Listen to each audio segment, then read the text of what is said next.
안녕하세요. 오늘도 사연살롱을 찾아주셔서 감사합니다. 요즘같이 덥고 습한 여름밤, 모기가 극성이잖아요. 저도 어제 팔에 살포시 앉아 제 피를 맛나게 쪽쪽 빨아먹고 있는 모기 한 마리를 탁 내리쳐서 잡았네요. 나름 빨리 잡는다고 잡았는데도 잠시 후 부풀어 오르며 간질간질한 모기 자국을 보니 모기가 무척이나 얄밉더군요. 야속한 모기 새끼를 보며 얼마 전 연을 끄는 우리 시댁 식구들이 생각났어요. 모기, 아니 흡혈귀가 사람 피를 빨아먹듯이 나와 신랑의 돈을 어떻게든 뽑아먹던 그 족속들. 에휴, 지난 7년간의 결혼 생활 동안 시댁 식구들의 호구 노릇한 거 생각하면 아직도 치가 떨리네요. 저는 지금 난산으로 힘들게 아기 낳고 산후조리원에 와 있어요. 아기 젖줄 떼놓고는 시간적 여유가 있다 보니 별별 생각이 다 드는 것 같아요. 출산 후 호르몬 변화 탓인지 서럽기도 하고 아무 일 아닌 것에도 눈물이 핑 돌기도 해서 연신 훌쩍이고 있네요. 제 나이 올해로 40인데 엄청 늦은 나이에 첫 아이를 낳다 보니 볼 수 없는 친정엄마가 너무 그리워요. 저희 친정엄마는 제가 성인이 되기도 전에 돌아가셨거든요. 우리 엄마도 이렇게 힘들게 날 낳고 키워주셨겠지 라는 생각이 들면서 대단하게 느껴지기도 하고 오만 가지 감정이 스치네요. 산후조리원에서 퇴소해 집으로 가면 이제 육아 때문에 잠도 제대로 못 자고 화장실도 내 맘대로 못 간다고 하니 이렇게 여유 있을 때 제 인생을 한번 정리하고 넘어가려고 해요. 제가 아기 낳고 가장 먼저 외친 말이 시댁 식구들을 향해 이제 됐냐? 그동안 더러웠다. 다신 보지 맙시다 였어요. 그동안 시댁 식구들과의 사이에 대체 무슨 일이 있었길래 그렇게까지 울부짖어야 했는지 궁금하시죠? 지금부터 제가 살아온 인생 이야기를 들려드릴게요. 그럼 처절했던 제 심정이 조금이나마 이해되실 거예요. 저의 얘기를 시작해 볼게요. 전 저희 집안의 외동딸로 어렸을 때 엄마 아빠의 사랑을 듬뿍 받고 자랐어요. 아빠가 한창 벤처붐이 불던 90년대에 할아버지로부터 물려받은 재산을 기반으로 IT 회사를 창업하셨는데 엄청 잘 됐었거든요. 할아버지 때부터 워낙 잘 살았던 친가를 뒀기에 우리 가족은 다른 사람들과 급이 다른 사치를 부리고 살았던 것 같아요. 그땐 저도 어렸으니 다들 그렇게 사는 줄 알았어요. 모든 걸 당연하게 생각했죠. 다들 비행기 1등석 타고 세계 일주 한 번쯤은 떠나는 줄 알았고 승마도 마치 축구나 농구하듯 쉽게 할 수 있는 스포츠인 줄 알았어요. 제가 태어났을 때 부모님은 제 탄생 기념으로 아주 어린 조랑말을 선물해 주셨어요. 제가 어느 정도 컸을 땐 말도 이미 다 자라서 조심스레 승마를 즐길 수 있었죠. 지금 생각하면 참 꿈 같은 시절이었네요. 세상을 다 가진 것만 같았죠. 그런데 하늘이 질투를 하였는지 제가 중고등학생 때쯤 불행히 어깨동무를 하고 한꺼번에 들이닥치더군요. 아빠의 잘 나가던 벤처회사는 IMF 때 직격탄을 맞아 신압으로 망해가고 있었어요. 어찌저찌 IMF 고비는 넘겼지만 그로부터 5년 후 온 나라가 2002년 월드컵에 열광하던 그때 우리 가족은 고통의 아우성을 지르고 있었죠. 아빠의 회사가 완전히 폭삭 망해버린 거였어요. 그때 당시 아빠의 마지막 전화통화가 아직도 기억에 남네요. 말수가, 복말수, 잘 들어. 지금 빚쟁이들이 우리 집으로 쫓아가고 있을 거야. 얼른 엄마랑 다른 곳으로 대피해 있어. 안 그럼 그 사람들이 무슨 짓을 벌일지 몰라. 아빠, 대체 그게 무슨 말이에요? 엄마랑 둘이 어디로 피해 있으란 말이에요? 가정부 아줌마며 정원사 아저씨며 다들 어디로 간 거예요?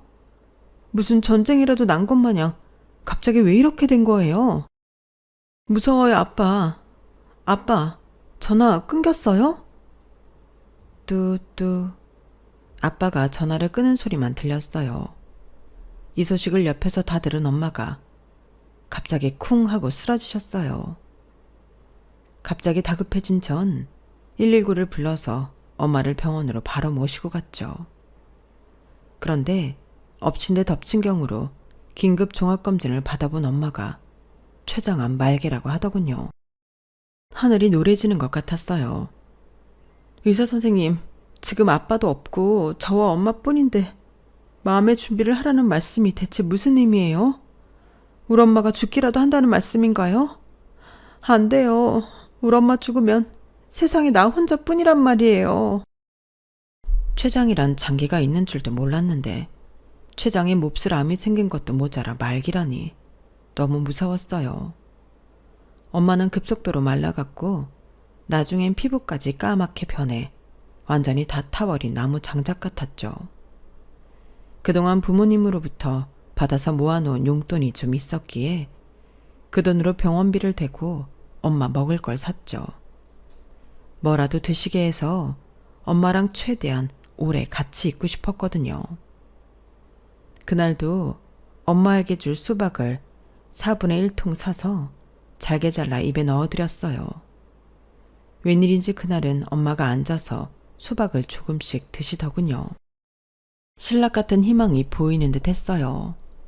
그날만큼은 우리 엄마가 말기암을 훌훌 털어버리고 다시 건강한 몸으로 돌아올 것만 같았죠. 하지만 그날 밤 엄마는 돌아가시고 말았어요.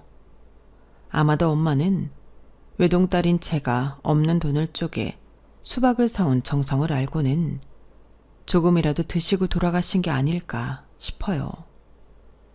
엄마가 돌아가신 지 20년이 넘은 지금도 여름철 수박을 보면 엄마 생각이 나서 슬프답니다. 제 나이 고3이었는데 집안은 몇 달 만에 폭삭 망해버리고 아빠는 그 후로 연락이 안 되고 엄마까지 돌아가시고 나니 삶이 막막하더군요. 엄마 장례식도 제대로 못 치러드리고 화장을 한 유골을 엄마가 좋아하시던 바다에 가서 뿌려드렸어요. 뱃삭도 없어서 바다 한가운데가 아닌 바닷가 부두에 서서 뿌렸네요. 어찌나 눈물이 나던지 나중엔 주저앉아 해가 질 때까지 엉엉 울어버렸죠. 당시엔 나도 함께 땅속으로 꺼져버리고 싶은 마음이었어요.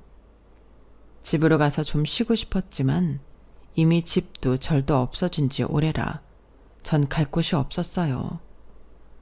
고3이었지만 학교도 다니는 둥 마는 둥 하며 친구 집을 전전할 수밖에 없었죠. 아빠 사업이 잘 돼서 부잣집 딸내미였을 땐 그렇게 잘해주던 친구들과 친구 엄마들이 제가 가난뱅이 고아처럼 돼버리자 멀시하고 얼른 집에서 나가주기만을 바라더군요. 한 친구 집에서 3일 이상 머무르기 어려웠어요.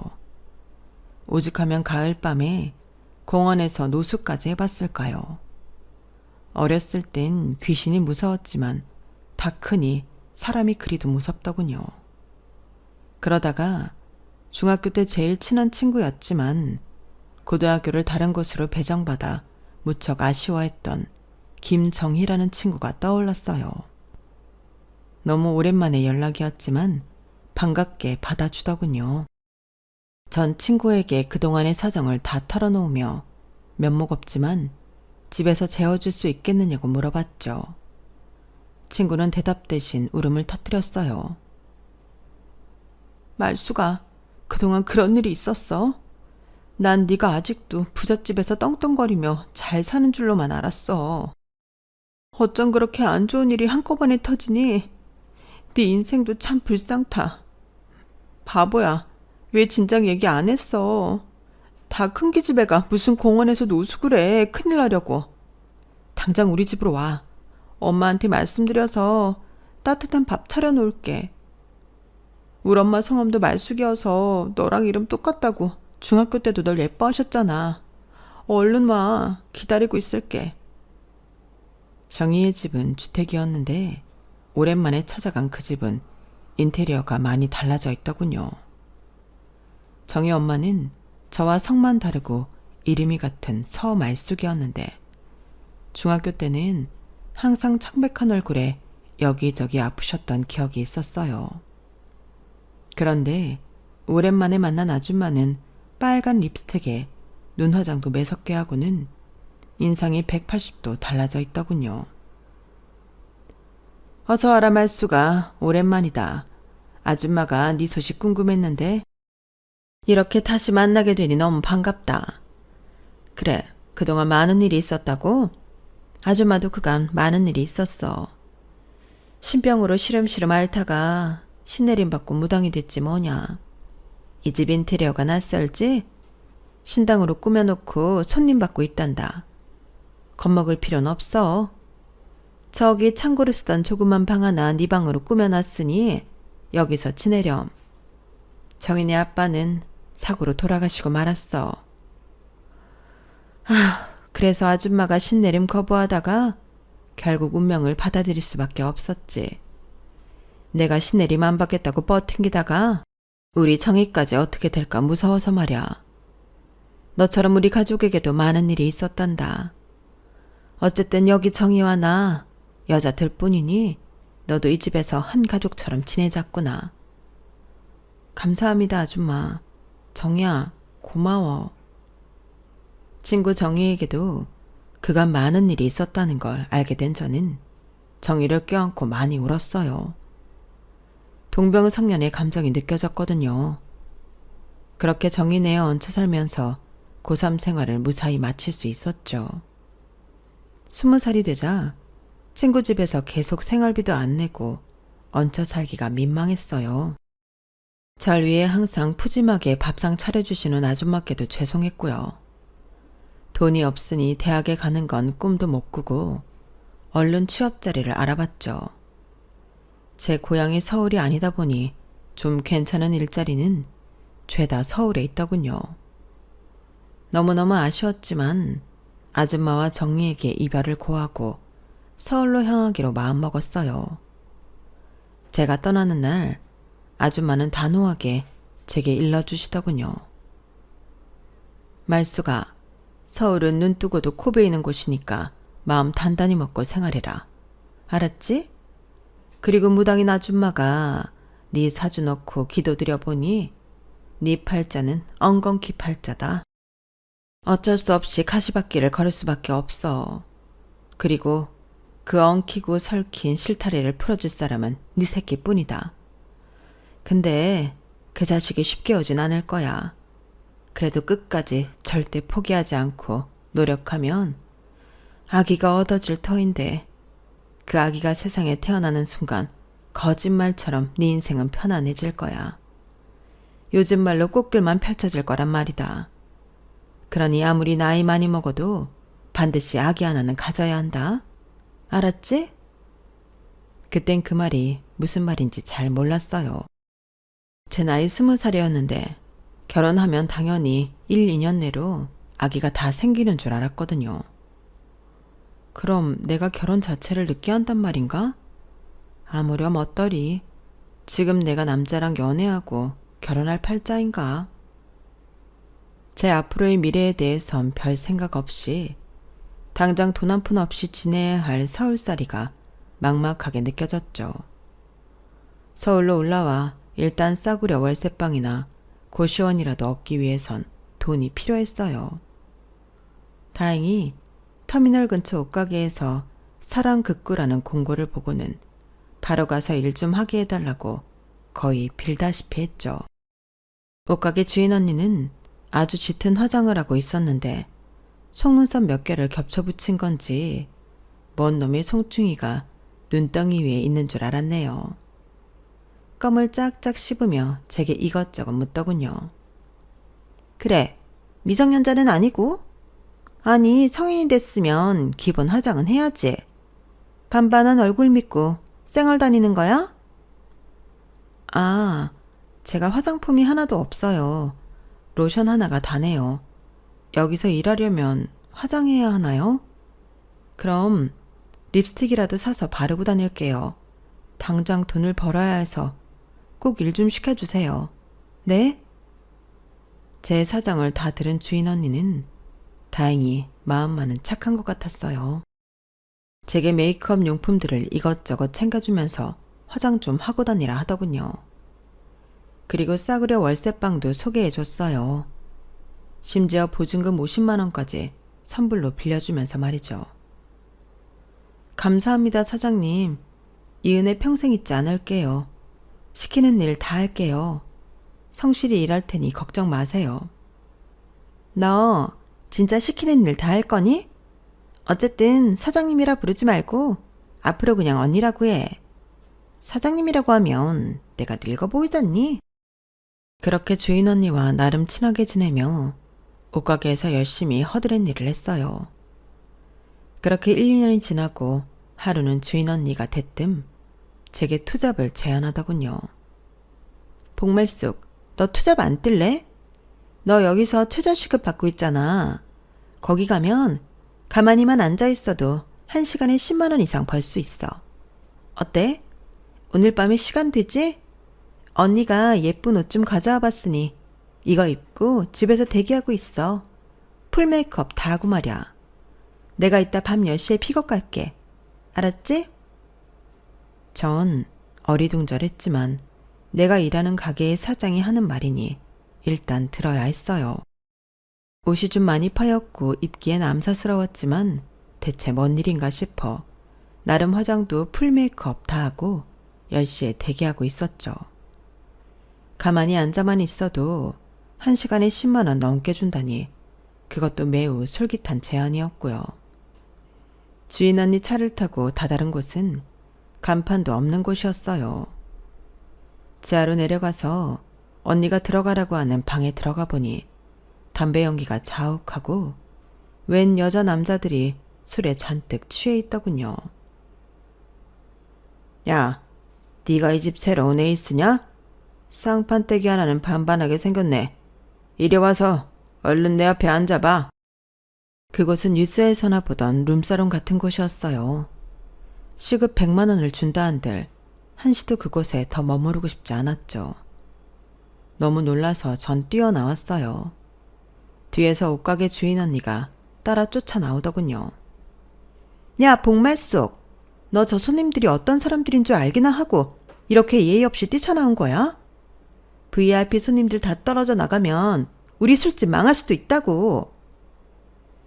내가 저 사람들이 VIP든 아니든 알게 뭐예요. 언니, 내가 언니네 옷가게에서 1, 2년 동안 온갖 잡일 다 해가며 일한 대가가 고작 이거예요? 날 술집에 팔아넘기려고 했어요? 나 옷가게도 당장 때려칠 거예요. 나도 우리 엄마 아빠 살아계실 땐 부잣집 외동딸로 곱게 자란 사람이라고요. 눅눅한 곰팡이로 가득 찬 반지하 월세방으로 돌아와 엉엉 울었어요. 나름대로 믿고 친하게 지냈던 사람에게 배신당한 느낌이었죠. 아빠는 그때까지도 여전히 연락이 잘 안 되는 상황이며 이젠 아빠가 날 찾고 싶어도 찾을 길이 없기에 진짜 고아가 된 기분이었거든요. 계속 이렇게 살 수만은 없다고 판단했어요. 일정한 월급을 따박따박 받는 일을 찾아야겠다고 다짐했죠. 근처 독서실에서 공부하며 관리도 하고 청소도 하는 알바를 잡아서 자격증 공부를 하기 시작했어요. 고졸로 취업할 수 있는 자리를 보니 격리 자리가 눈에 많이 띄길래 중소기업 격리직에 도전하기 위해서였죠. 세무회계 자격증을 따고 컴퓨터 자격증이랑 토익도 받았어요. 오랜만에 하는 공부였기에 좀 낯설게 느껴졌지만 책상 앞에 앉으니 예전 엄마 아빠 밑에서 응석 부려던 학생 시절이 떠오르더군요. 철없던 시절엔 그저 어른이 되고만 싶었는데 엄마 아빠 그늘에서 따순밥 먹으며 생활할 때가 가장 행복한 때였다는 걸 그땐 몰랐죠. 열과 성을 다해서 취업에 임한 결과 원하던 중소기업의 격리직에 합격할 수 있었어요. 입사하여 몇 달을 격리로서 일하자 제가 맡은 업무엔 좀 익숙해지더군요. 그런데 제 업무에 대해 알면 알수록 회사가 돌아가는 전반에 대해 알고 싶은 욕심이 생겼어요. 주로 대졸 직원이 근무하던 경영 지원부나 마케팅 전략부서에 가서 회사 돌아가는 사정에 대해 이것저것 물어보면 면박을 주기 일쑤였죠. 고졸로 들어온 경리직 직원이 회사 자금줄만 알면 됐지. 뭘 더 하려고 해? 내가 설명해주면 복말숙 씨가 이해나 할 수 있을 것 같아? 가뜩이나 업무가 많아 짜증나 죽겠는데 별게 다 와서 신경 건드리네. 얼른 가서 격리 업무나 봐요. 세상은 고졸에게 그리 만만치 않더군요. 하지만 전 그에 굴하지 않고 입사한 지 5개월이나 지난 시점에 회사 전 직원에게 떡을 돌렸어요. 돌떡 같은 백설기에 제 이름 석자, 복말숙을 써서 말이죠. 떡을 받아든 직원들은 어리둥절했죠. 아니 이게 뭔 떡이래? 복말숙 씨 결혼이라도 해요? 아직 나이도 어린 것 같은데 뭐 축하할 일이라도 생겼나? 아니요. 남자친구는 없는걸요. 그게 아니라 제가 회사 전반적인 업무에 대해 알고픈데 여쭤볼 사람이 없어서요. 이제 딱 드셨으니 제가 이것저것 물어봐도 너무 귀찮아하시지 말고 좀 알려주세요. 네? 맹랑한 직원이네. 그래 알았어. 내 알려주지. 그렇게 회사 직원들과 친해지고 많은 업무를 배울 수 있었어요. 그렇게 몇 년을 지내고 나니 회사 사장보다 디테일한 부분에 대해 더 많이 아는 직원이 돼 있었죠. 일에 푹 빠져서 지내다 보니 연애할 기회도 놓쳤어요. 아니, 제가 일부러 남자를 멀리한 것도 있는 것 같아요. 인력심에 말이죠. 20대 후반이 되고 나니 주위의 여자친구들이 하나둘씩 결혼하기 시작하더군요. 어릴 때 도움을 줬던 정희도 시집간다고 연락이 왔죠. 청첩장 이제 와줘서 미안해. 너도 나중에 결혼해보면 알겠지만 진짜 준비해야 할 것들이 끝도 없어. 어쨌든 정희야, 결혼 너무 축하해. 엄마는 잘 계시지? 엄마가 무당이 되고 난 후 입소문이 쫙 퍼져서 요즘 TV에도 나오고 난리야. 신전 봐주는 건 3년치 예약이 꽉 차 있고 말이야. 너희 엄마가 일이 잘 풀리고 계시다니 너무 좋다. 아, 난 결혼이나 할 수 있을지 잘 모르겠어. 일 욕심은 있는데 멀티가 안 되니 연애랑 병행을 못하겠어. 야 말수가, 너 무슨 이 회사에 책 잡힌 거 있어? 그렇게 살다간 회사 노예밖에 안 되는 거야. 아참, 근데 말수가 우리 엄마가 너 결혼 30대 중반에나 하라고 하긴 하더라. 우리 엄마 신기가 날로 좋아지고 있으니 엄마 말 듣는 게 좋을 것 같아. 너 결혼은 30대 들어서면 해. 그전엔 연애만 하고 말이야. 그 훈수를 들었던 게 20대 후반이었는데 연애도 못하고 진짜 30대 중반에 들어서게 될 줄은 꿈에도 몰랐죠. 보다 못한 회사 사장님께서 인사팀의 한 남자 직원과 자꾸 연인으로 엮으려고 하시더군요. 아니 본 과장, 사내 연애라도 해야 남자를 만나지 원. 내가 이 회사 오너지만 자기 개인 삶도 잘 꾸려나가야 진짜 멋진 직원인 거야. 자, 여기 호텔 레스토랑 식사권이야. 인사팀에 김성현 팀장 알지? 그 빨간 곱슬머리 청년 말이야. 아빠 쪽이 스위스 사람인가? 그래서 혼혈이라 약간 빨간 머리긴 하지만 얼굴은 그냥 한국 사람처럼 생겼잖아. 그 남직원도 아직 미혼이니까 노총각 노처녀 직원끼리 잘해보라고. 알았지? 이건 회사 사주로서 명령이야. 30대 중반까지 모쏠이었던 저는 그렇게 반강제적으로 인사팀 직원과 맞선을 보게 되었어요. 회사 사장의 명령이라 어쩔 수 없이 끌려나온 김성현 팀장은 첫 대화부터 무척이나 솔직하더군요. 제가 7년 사귄 여자친구랑 얼마 전에 헤어져서요. 그래서 끌려 나왔네요. 아참, 제가 혼혈인 건 아시죠? 한 번도 본 적 없는 아빠지만 어쨌든 빨간 머리의 스위스 사람이라고 하니 제가 빨간 곱슬머리로 태어났네요. 머리숱은 많으니 대머리보다 낫죠 뭐. 엄청나게 솔직하시네요, 팀장님. 오래 뵀지만 여자 대 남자로서 이렇게 마주 앉아 있으니 엄청 어색하네요. 이왕 이렇게 된 거 우리 술이나 시키죠? 호텔 레스토랑에서 와인 벽나발을 불며 취할 대로 취한 우리는 서로의 인생사까지 다 털어놓았어요. 일 잘하는 직원인 건 알고 있었지만 진솔하게 대화해보니 사뭇 다른 매력을 느낄 수 있었죠. 레스토랑에서의 만남 이후 매일 저녁 식사를 함께하며 사적인 관계를 이어나갔어요. 우린 곧 사귀게 되었고 어차피 회사 사람들도 우리의 만남에 대해 다 알고 있었기에 주변에서 결혼 뽐뿌가 장난 아니더군요. 만나기만 하면 둘이 언제 결혼하냐고 묻기 바빴죠. 둘 다 나이도 꽉 찼는데 언제 결혼할 거야? 난 결혼식장 뷔페가 좋더라. 언제 뷔페 먹여줄 거냐고. 회사 사람들이 분위기에 몰려서 남친은 반강제로 무릎 꿇고 프로포즈 했네요. 전 그 상황이 그저 재밌기만 했어요. 너무 진솔하고 담백한 성격의 그가 참 좋았기에 당연히 예스라고 답했죠. 그가 빨간 머리든 파란 머리든 대머리든 아무 상관없었어요. 이로써 일단 우리끼리의 결혼 약속은 확정되었죠. 문제는 예비 시댁 식구들이었어요. 남친에게 들은 바로는 예비 시모는 남친의 아버지를 만나기 전 3번이나 이혼한 경력이 있었고 그때 아기는 없었다고 해요. 그래도 젊은 시절부터 돈 뜯어내는 재주는 있었는지 3명의 전 남편으로부터 위자료로 엄청 많은 돈을 받아냈다고 하네요. 덕분에 능력 없던 예비 시모는 집도 사고 웬만큼 살 수 있게 되었죠.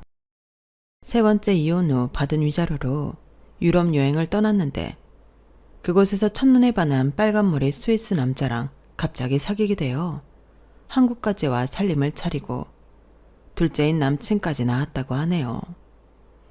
그런데 둘째 낳고 일주일 후쯤 아무런 말도 없이 쪽지 한 장 남기고 스위스로 떠나버렸다고 해요. 남친으로부터 자신의 부모 얘기를 듣는데 참 영화 같은 스토리더라고요. 한국에서 빨간머리 혼혈로 살아가며 왕따도 당하고 참 힘들었다고 하더군요. 남친을 사랑하는 마음에 진심으로 위로해 주었죠. 남친의 형은 어렸을 때부터 워낙 공부를 잘해서 현재 판사로 재직 중이고 일찍 결혼해서 전업주부인 아내와 조카와 셋이 가정을 꾸리고 있다고 하더군요. 그냥 남친의 입을 통해 들었을 땐 예비 시모에 대한 약간의 동정심마저 느껴졌어요. 둘째 아기 낳은 지 일주일 후에 믿었던 남편이 떠나버리고 혼자 아들 둘을 키워야 했으니까요. 그런데 시모를 처음 만난 날 정말 산통이 깨져버렸죠. 스위스 남편이 왜 시모를 떠나버렸는지 알 것만 같더군요. 한마디로 성격이 아주 지랄맞은 사람이었어요. 빠르게 결혼을 약속한 우리는 서로 나이도 꽉 찼기에 일단 예비 시모를 먼저 만나기로 했어요. 약속 당일 떨렸지만 최대한 공손하게 해서 점수 깎이지 말아야지 라고 생각했는데 첫 인상부터 오만정이 다 떨어지더군요. 야 성현아, 너는 7년 사귄 교수 딸한테 차이고 고작 이런 여자애를 결혼하겠다고 데려온 거냐? 엄마도 일찍 죽고 아빠도 연락 안 된다며 근본도 없는 것 같으니라고? 나 같으면 초도 안 갔겠다. 아휴, 네 형을 좀 봐라. 일찍이 사법고시 패스해서 판사 되고 결혼도 빨리 해서 떡두꺼비 같은 아들 낳고 잘 살지 않냐? 넌 어렸을 때부터 공부도 형보다 못하더니 어째 살아가는 것도 삐리삐리하냐? 한심한 것. 옆에서 듣는 내가 조마조마하더군요. 아무리 큰아들이 잘났어도 둘째 아들도 자식인데 대놓고 비교질이라니. 저한테도 모욕적이었지만 남친한테도 참 몹쓸 엄마 같았어요. 당연히 남친이 화가 나서 제지했죠. 아니 엄마, 며느리감 데려온 자리에서 첫마디에 쌍욕을 날려요. 내가 이래서 엄마를 싫어하는 거야. 집에서 아무 일도 안 하시면 교양이라도 좀 쌓으세요. 여자친구 보기 창피해 죽겠네요. 말숙이도 아버지 잘 나가실 땐 비행기 1등석 타고 세계 일주하던 아이예요. 무시하지 마시라고요. 말숙아, 그냥 나가자. 얼른 일어나. 제가 예비 시모에게 대들 겨를도 없이 남친이 알아서 다 처리해 주더군요. 저도 말없이 자리에서 일어나서 쌩하니 나가버렸어요. 예비 시모는 성질답게 우리 뒤통수에 욕을 한 바가지 하더군요. 그러거나 말거나 첫 만남의 예비 시모의 밑바닥까지 다 파악할 수 있었죠. 말수가 정말 미안해. 우리 엄마가 판사인 큰형만 좋아하고 어렸을 때부터 차별이 심했어.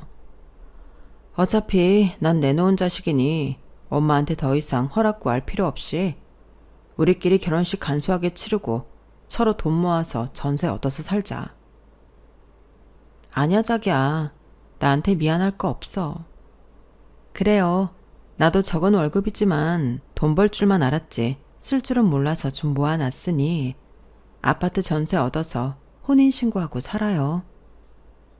사실 결혼식도 생략하고 싶었지만 사내 커플이다 보니 회사 사람들 이목도 있고 해서 마치 회식처럼 식당만 빌려서 원피스 입고 결혼식했네요. 양가 부모님이며 일가 친척 한 사람도 없이 말이죠. 그래도 행복했어요. 남편이 워낙 착했으며 무엇보다 지랄맞은 시댁 식구들로부터 방패막이가 되어졌거든요. 하지만 그 방패를 뚫을 만큼 시댁 식구들의 돈 요구는 집요했어요. 마치 돈 맡겨놓은 사람들 마냥 직간접적으로 돈을 거의 뺏어가다시피 하더군요. 마치 대장처럼 시모가 주도했죠. 야, 둘째 며느리야. 네가 결혼할 때 지참금 한 푼 안 가져와서 내가 주위 사람들 볼 면목이 없구나. 자꾸 물어보는 통에 변명해대기 바쁘다고. 안 되겠다. 나도 더 이상은 가만히 못 있겠어. 단도직입적으로 말할게. 너도 30대 중반까지 벌어놓은 게 있을 테니 일단 5천만 원만 내놔봐라. 아니 어머님, 저한테 돈 맡겨놓으셨어요? 제가 무슨 ATM기예요? 중소기업 다니는 제가 갑자기 5천만 원을 무슨 수로 마련해요? 리스 때 벌어놓은 돈이요. 그거 24평 아파트 전셋값으로 다 들어갔죠. 남편이랑 반반 지불했다고요. 혼수도 거의 제 돈으로 다 해오고요. 어머님께서 둘째 아들 월급을 생활비조로 거의 다 뺏어가셨다면서요. 그래서 남편이 모아놓은 돈이 저보다 적더라고요. 결혼할 때 제가 더 많이 냈어요. 그런데 또 지참금을 달라고요? 5천만 원이나요? 어디에 쓰시게요? 어머님 집도 있으시고 노령연금도 조금씩 나오잖아요. 야, 노령연금 코딱지만큼 나오는 건 내 품위 유지비로도 부족하다. 나도 먹고 살아야 할 거 아니냐. 네 남편이 지금까지 그렇게 훌륭하게 클 수 있었던 건 다 몇십 년간의 내 희생이 있었기 때문 아니냐? 네 남편 키워준 값 내놓으라 이거야.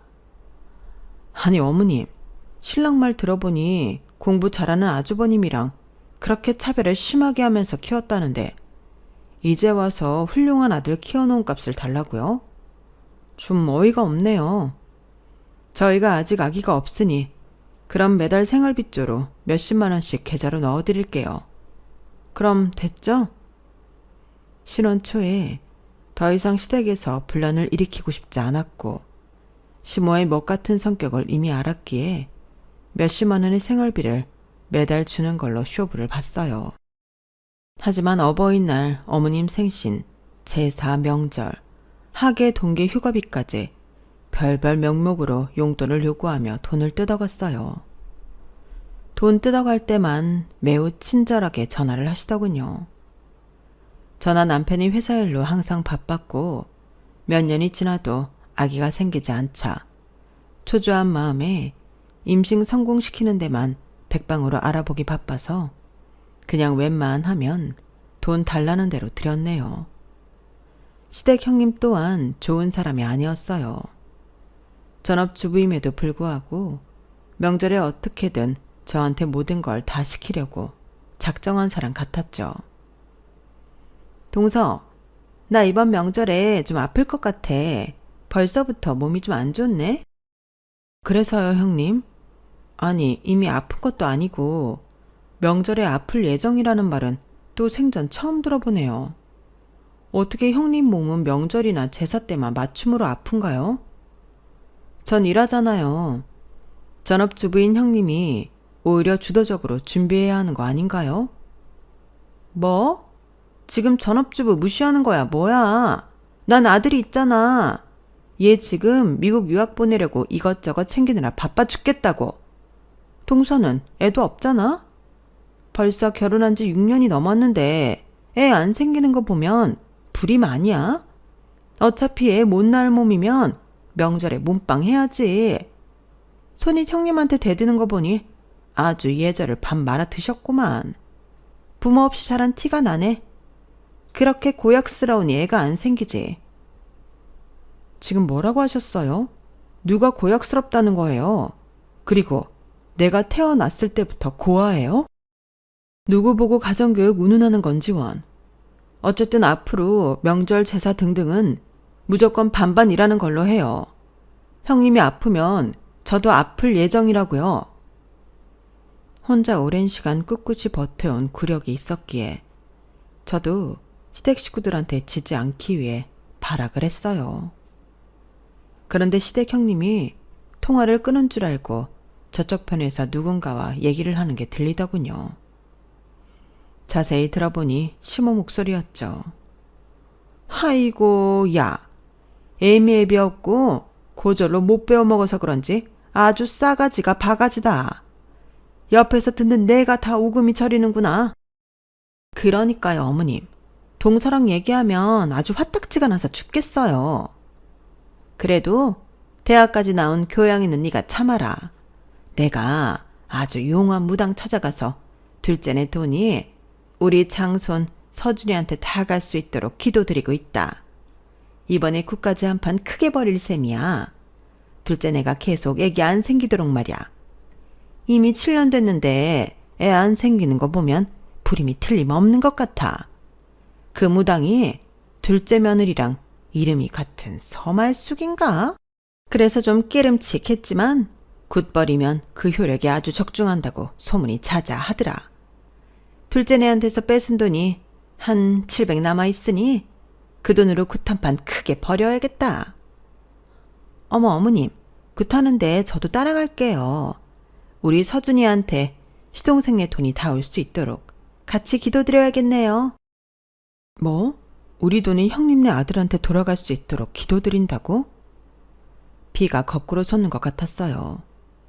저 악마 같은 년들이 나와 가족이란 이름으로 엮여 있다는 사실이 치가 떨리도록 혐오스럽더군요. 어떻게 하면 저들에게 복수를 해줄까 부들부들 떨고 있는데 마침 친구 정희의 엄마에게 전화가 왔어요. 말수가 잘 지내지? 아줌마가 그 의뢰를 받았는데 말이야. 아무래도 이름이 네 이름인 것 같아서 연락했어. 혹시 너희 시어머니 이름이 박순자 씨 맞니? 네, 맞아요, 아주머니. 아주머니께 우리 시어머니가 굿 의뢰를 한 거예요? 안 그래도 방금 시댁 식구들끼리 작당하는 얘기를 들었는데 가관도 아니더라고요. 제가 아기 못 가지게 구슬해서 저희 부부돈을 형님네 아들한테 돌아가게끔 한다나 뭐래나. 듣고서도 어이가 없네요, 진짜. 그래, 나도 무당 경력 20년 만에 이런 의뢰인은 처음이야. 네 이름이 워낙 특이해서 넌 줄 알았어. 의뢰를 받았으니 굿을 버리긴 할 건데 아줌마가 너 아기 가질 수 있도록 성심을 다해 삼신할머니께 기도드릴 거야. 아참, 그리고 아줌마가 기가 막히게 용하다는 한의원을 알아냈으니 너 당장 거기 가서 한약 지어 먹어봐. 나이도 젊은 남자 한의사가 진짜 잘 지는다고 하더라. 거기서 약 지어 먹은 사람들은 죄다 임신이 됐다네. 톡으로 주소 줄게. 당장 가봐. 알았지? 아줌마 고마워요. 어렸을 때도 그렇고 제가 어려움에 처했을 때 항상 친정엄마처럼 도움을 주시네요. 이 은혜 평생 잊지 않을게요. 전 일단 정인의 엄마가 알려준 한의원에 바로 찾아갔어요. 워낙 유명한 곳이라 겨우 비어있는 시간대를 잡을 수 있었죠. 무당인 아줌마로부터 시모의 굿이 어떻게 마무리되었는지도 들을 수 있었어요. 화가 머리끝까지 났지만 일단은 아기 갖는데 집중하고 싶었어요. 그렇게 2-3달이 지나고 임신 테스트기를 해보는데 시험관 시술을 그렇게 했을 때도 보지 못했던 희미한 2줄이 보이더군요. 내 눈이 잘못됐나 싶어 2눈을 비비고 다시금 살펴봤어요. 2줄, 2줄이다. 여보, 나 2줄 나왔어. 뭐? 2줄? 이거 임신 테스트기 맞아? 혹시 코로나 테스트기 이런 거 아니고? 맨날 속고만 살았나. 당연히 임신 테스트기지. 이것 봐. 3개 다 2줄이잖아. 나 진짜 임신했나 봐. 내 안에 생명이 자라고 있다고. 저와 남편은 침대에 걸터 앉아 부둥켜 안고 엉엉 울며 대성통곡을 했어요. 지난 7년간 시험관 수술을 엄청 많이 하며 배에 복수가 차올라 119에 실려가기도 여러 번이었고 그동안의 우여곡절들이 주마등처럼 스쳐 지나갔거든요. 산부인과에서 임신을 확인하고도 우리 부부는 주위에는 최대한 늦게 알리자고 했어요. 혹시 유산이라도 될까봐 전전긍긍하고 있었거든요. 그렇게 임신 중기쯤 됐을까? 제게 불행이 어깨동무를 하고 한꺼번에 들이닥쳤던 것처럼 행운도 갑자기 몰려들더군요. 어느 날인가 주말에 남편과 집에서 쉬고 있는데 전화 한 통이 걸려왔어요. 혹시 봉말숙 씨 전화 맞나요? 나 봉필구라는 사람이고 말숙의 아빠인데 혹시 말숙이 전화 맞니? 아빠? 아빠, 저 맞아요. 나 말숙이에요. 우리 아빠 맞는 거죠? 어떻게 내 전화번호를 안 거예요? 아빠, 살아 계셨군요. 지금 어디에요? 당장 만나고 싶어요, 아빠. 갑자기 아빠로부터 연락이 와서 만나게 됐죠. 남편과 집 앞에서 말이죠. 말숙아, 이렇게 너를 찾게 되다니 천만 다행이다. 아빠는 사업 체계에서 잘 지내고 있었어. 근데 널 찾을 길이 만무하더구나. 정말 미안하다. 네가 중학교 때 친했던 정인의 엄마 있지?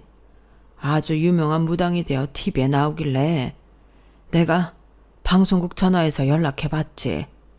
혹시 너와 아직 연이 닿고 있나 해서 말이야. 그렇게 네 전화번호를 얻을 수 있었어. 역시나 이번에도 말숙 아줌마의 도움이 있었더군요. 그때 결심했어요. 말숙 아줌마를 친정엄마라고 생각하고 앞으로 평생 잘 모셔야겠다고 말이죠. 아빠는 그동안 회사가 망했을 당시 채권자들의 빚을 다 갚고 사업을 재개해서 아주 잘 나가고 계시더군요. 아빠는 그동안 못했던 경제적 지원을 지금이라도 하고 싶으시다고 하셨어요. 아빠가 몇 년 전에 35억 주고 건물을 사둔 게 있는데 그 주변이 개발이 돼서 지금은 100억 정도로 뛰었다더군요. 그걸 너에게 증여해주고 싶어. 마침 네가 임신도 했고 예쁜 가정도 꾸렸으니 아빠 선물이라 생각하고 받으렴. 증여세 같은 건 걱정 말고 말야. 갑자기 100억 건물이라니. 남편과 저는 서로 쳐다보며 아무 말도 못하고 있었어요. 하지만 추진력 좋은 아빠는 얼마 지나지 않아 제 앞으로 건물을 증여해 주셨어요. 속사포처럼 모든 일이 진행되고 또 명절이 다가오자 시댁 식구들에게 그제서야 임신 사실을 알렸어요.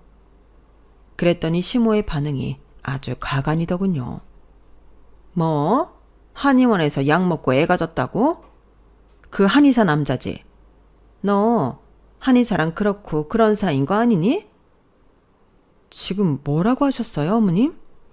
그게 손주를 임신한 며느리한테 할 말이에요? 제발 머리에 필터 한번 걸러서 말씀하세요. 열받아서 진짜.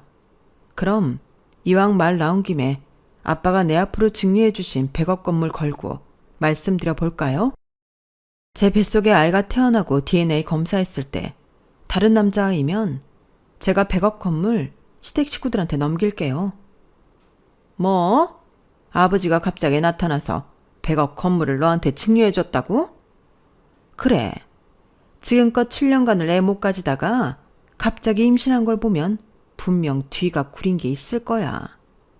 만일 딴 남자 약이면 그 재산 다 네 형님 아기 걸로 돌릴 거다. 이번 명절에도 시댁 식구들과 한판 붙고 나와버렸어요. 뱃속에 우리 아기한테도 안 좋을 것 같았거든요. 그렇게 산딸이 되고 넓디 넓은 가족 분만실이 있는 산부인과를 찾아 상고를 겪고 있었어요. 밖에는 저와 아기 걱정에 잠 못 이루는 남편과 제 돈만 기다리는 시댁 식구들이 있었죠. 난산에 난산을 거듭한 결과 마지막 힘을 주었을 때 아기 울음소리가 들리더군요. 의사가 핏덩이인 아기를 제 옆에 뉘어주고는 바로 제 젖을 물려주었어요. 혼혈인 남편의 빨강머리를 아기가 그대로 닮아서 빨간머리더군요. 그러나 저러나 아기가 너무 사랑스러웠어요. 잠시 후 간호사가 아기를 데리고 나가 밖에서 기다리던 남편과 시댁 식구들에게 보여줬어요. 자기들끼리 쑥덕이며 아수라장이 된 듯 하더군요. 아휴, 빨간 머리네. 누가 봐도 성현이 아들이구나. 이럴 수가. 우리 둘째가 고자인 줄 알았는데 얘가 애 아빠 확실하네. 어떡하냐? 둘째네 건물은 물 건너 갔다. 아휴. 핏덩이인 자기 손주를 보면서도 내 돈 뺏을 생각만 하던 시모가 너무너무 얄밉더군요. 아직 병원 침대에 누워서 후처치를 받고 있던 저는 시댁 식구들을 향해서 고래고래 소리를 질렀어요. 이제 됐냐? 그동안 더러웠다. 다시 보지 맙시다. 그리고는 엉엉 울었어요. 지금껏 7년 동안 시댁 식구들로부터 사람 취급 못 받으며 당했던 서러움이 한꺼번에 몰려왔기 때문이었죠. 정신이 조금 들자 남편이 옆에 와 있더군요. 남편과 상의하에 시댁과 완전히 인연을 끊기로 했어요.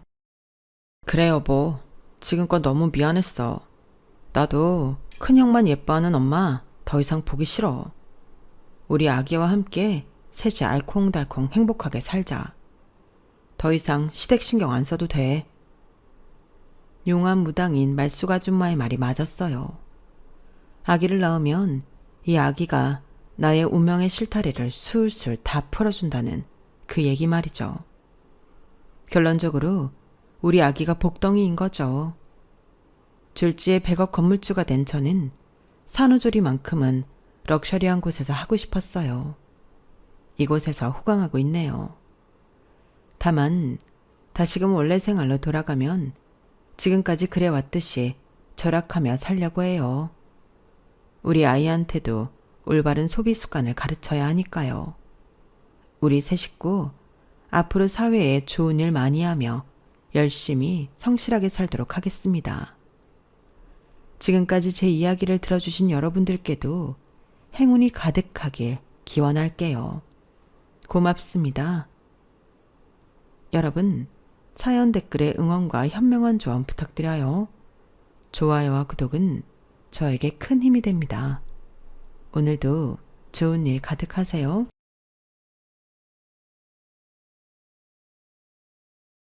안녕하세요. 오늘도 사연 살롱을 찾아주셔서 감사합니다. 저는 서울에서 딸 둘을 키우고 있는 30대 기혼 여성입니다. 남편과는 올해로 결혼 11년 차가 되었고요. 시댁은 있었는데 없어졌어요. 이게 무슨 소리인지 감이 오시나요? 아, 그렇다고 시부모님이 돌아가신 건 아니고요. 너무나도 건강하게 잘 지냈지만 욕심이 지나치고 또 염치도 없어서 남편하고 상의 끝에 이혼하지 않고 시댁이랑은 손절하기로 했어요. 저희 남편이 집안의 장남이거든요.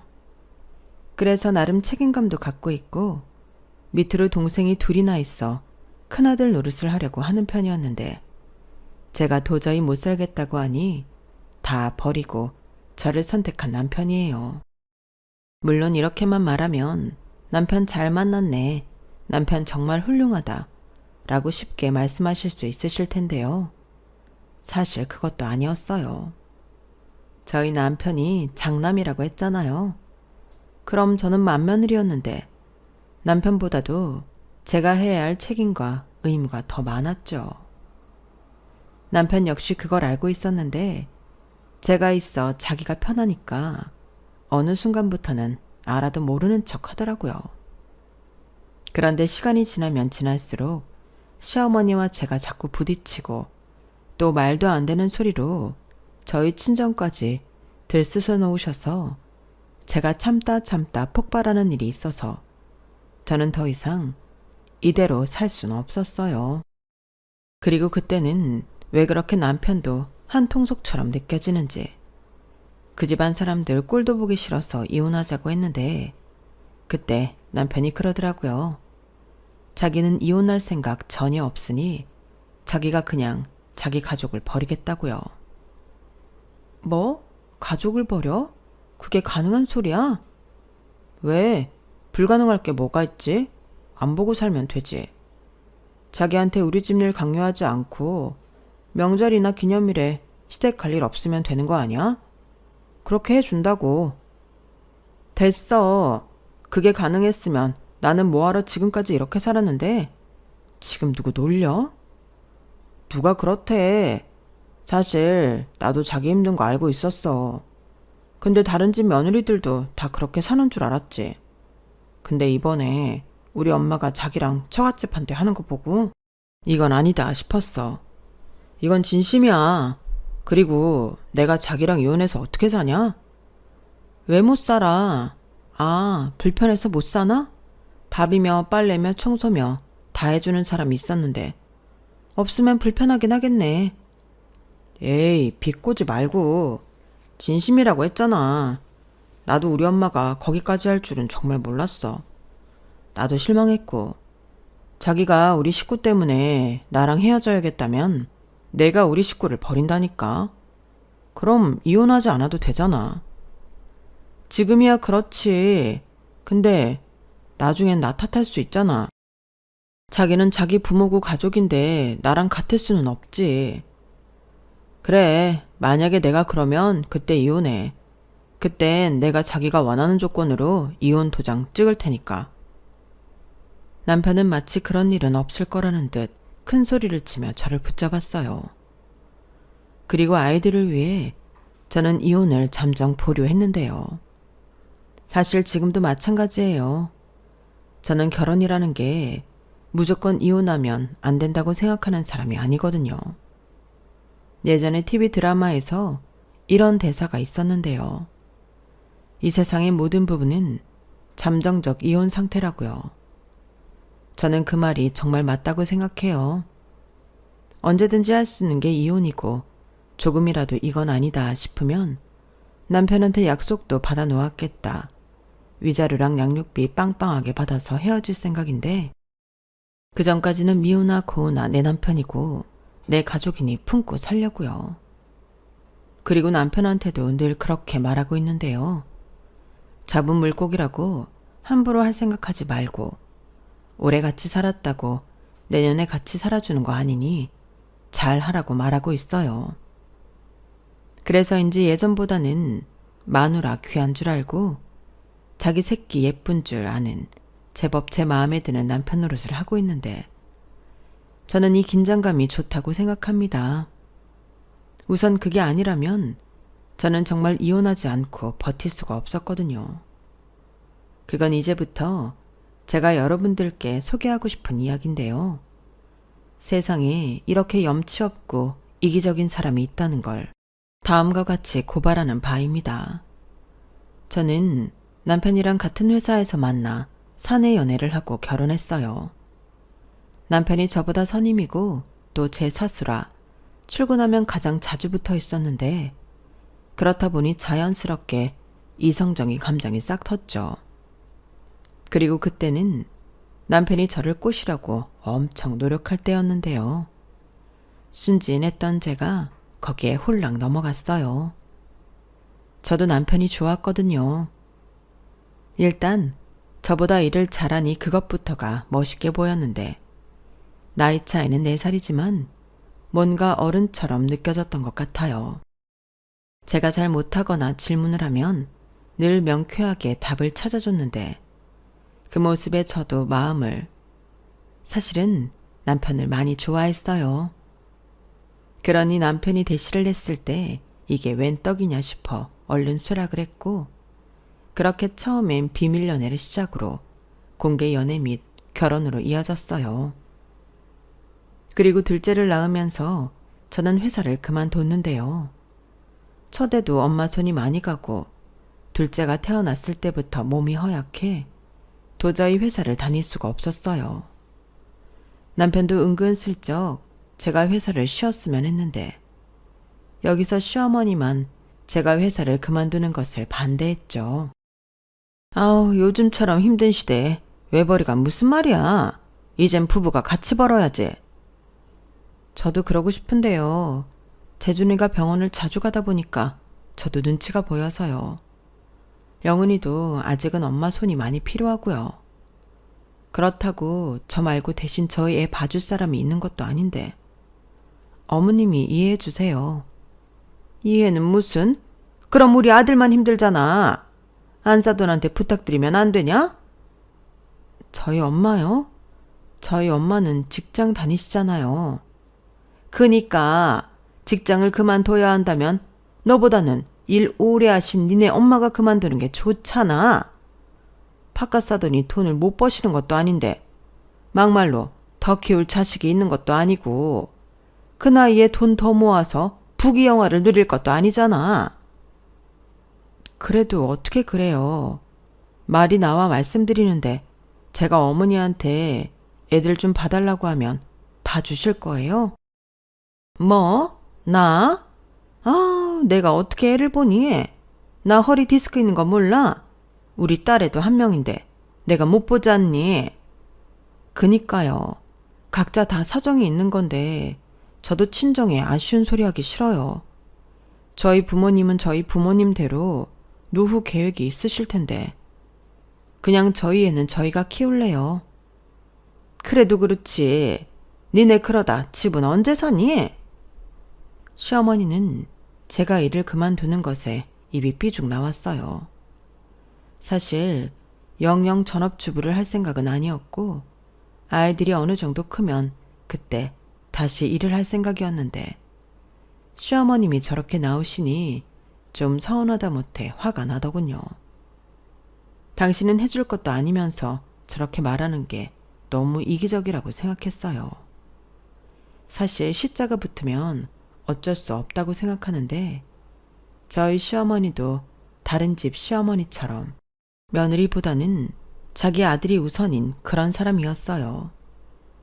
은근 저희 딸과 아들을 차별했고 누나인 딸이 동생을 챙겨야 한다고 어릴 때부터 이야기를 하는데 오죽하면 신우가 제발 좀 그러지 말라고 자기 엄마를 말리더군요.